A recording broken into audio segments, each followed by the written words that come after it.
You're live. What's going on, guys? Michael here, 360 Digital Closing Bell, live here on YouTube from an undisclosed location here in Denver, Colorado, here on a beautiful Denver Monday, May 4th, 2020. Is it as gorgeous in Dallas, Stu, as it is here? It's a beautiful day in Dallas. It is a beautiful, beautiful day. I'm glad to see it. And we have a wild show for you lined up. We have an insane tweet that just dropped from Ryan Sitton that really shook the core of this show. Stu's got some great stuff from the international news decks, and we will get to the digital ticker. But first, I need to do a little clerical work. Please, if you are not subscribed to the digital closing bell, the 360 digital closing podcast on iTunes, Spotify, or subscribe to Entercom on YouTube, please stop this, finish it, but stop it, go back and watch. It's really the best way to stay up there on everything energy markets. We do the best job, in my personal humble opinion, of covering the energy industry from a finance perspective. It is the best way to stay there. You can get all our latest shows. You can also check out the Energy 360 network on www.oilandgas360.com, who Stuart Turley is the director and publisher of. So everything that goes on that site, you can thank to him. It's so much great content on the Energy 360 network. We have so many great interviews that we're launching. We're going to be cutting a special with Michael Moore at the end of this week. Not with Michael Moore. We're going to be covering a video that he put out, which is called Planet of the Humans. I'd highly recommend you check that out on YouTube. We're also tomorrow be dropping Premier Oilfield Group, which was a great interview on shutting in wells. We've actually had a little bit of trouble with getting that uploaded. So we're working through some tech issues on our end. I always like to bring us a little inside baseball, but once we get those figured out, tomorrow we will get that posted. And then Wednesday you'll be seeing CAC Specialties, which is on D&O insurance, a subject that honestly I had known nothing about. I now know a little bit. I watched the interview when I cut it up. So it's be a fascinating interview, and I'm excited for you guys to watch that. But let's go ahead and just dive into our digital ticker today. Green across the board. It's one of the days where I love looking at the chalkboard and seeing green all up and down. SPY closing 28.42.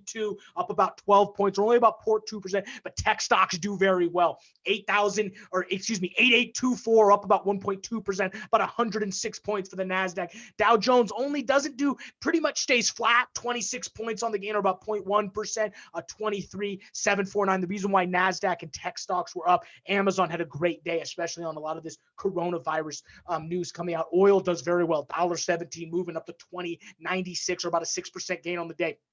12-month strip doing 2% on the day, about 67 cents, up to 32.55. Natural gas breaks $2 but comes back down, $1.99.3. Remember, we had a little long-term natural gas play we took out for our official non-official fund. That's up 5%.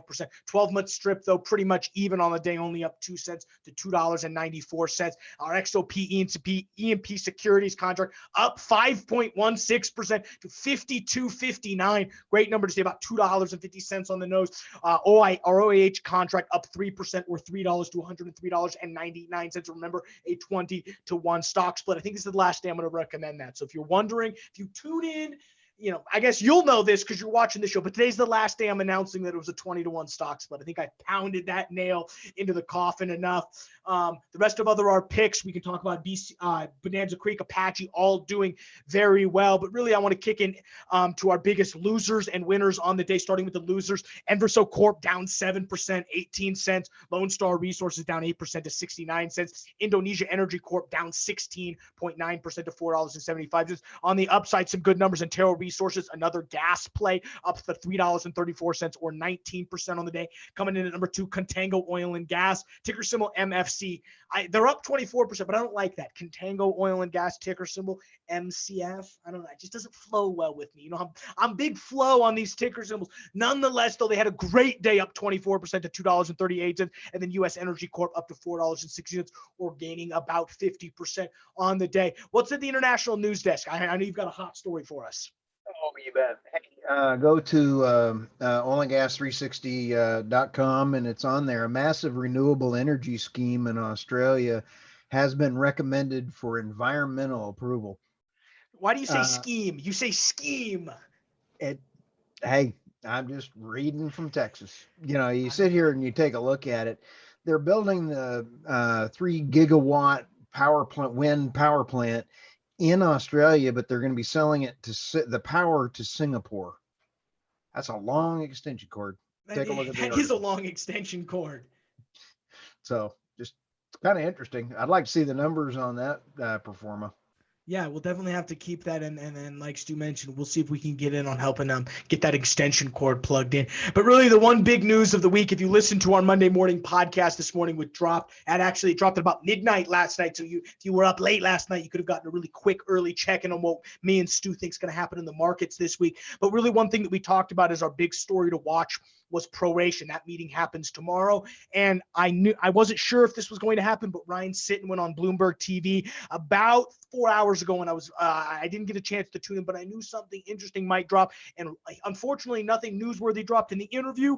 What happened was afterwards, about 2 hours ago, Ryan Sitton on his verified Twitter account, so everyone can see the tweet. It's verified, so I'm not making this up. He says, quote, proration will not be happening. I wish I could explain why so many Texans will lose their jobs while oil production drops in the U.S. worse than anywhere else, but politics beats data. So there are no answers, just quote unquote free markets, hashtag OOTT. Obviously, that means probably proration's not happening, which means the swing vote Wayne Christensen will probably eventually vote no, striking it down. It seems Ryan Sitton is very sad. We've sort of gotten into the politics behind why he, speaking of politics, I want a full podcast on the politics behind why Ryan Sitton wants proration to happen. That would be an interesting podcast, but nonetheless, we digress. Point is, proration will not be happening. The prediction that Stuart and I have, 2-1, will not. Are you happy about that, Stu? No. You were for it. Okay. Well, no, okay. I'm sorry. I misspoke. I don't want my Texans unemployed. That's the sad part. The other part is we like the free market. And, another shameless plug to the 360 Digital Closing Bowl podcast. I mean, we talked about really, it's the service companies that are hurting. And we mentioned this specifically. That's where the majority of these layoffs are coming from, not necessarily the E&P companies. So anything that happens, whether it's proration, government intervention, I would really like to see if we can attack the service industry first. But with that, we're going to go and let you guys get back to work. Thank you for checking out the 360 Digital Closing Bell. We will see you guys tomorrow.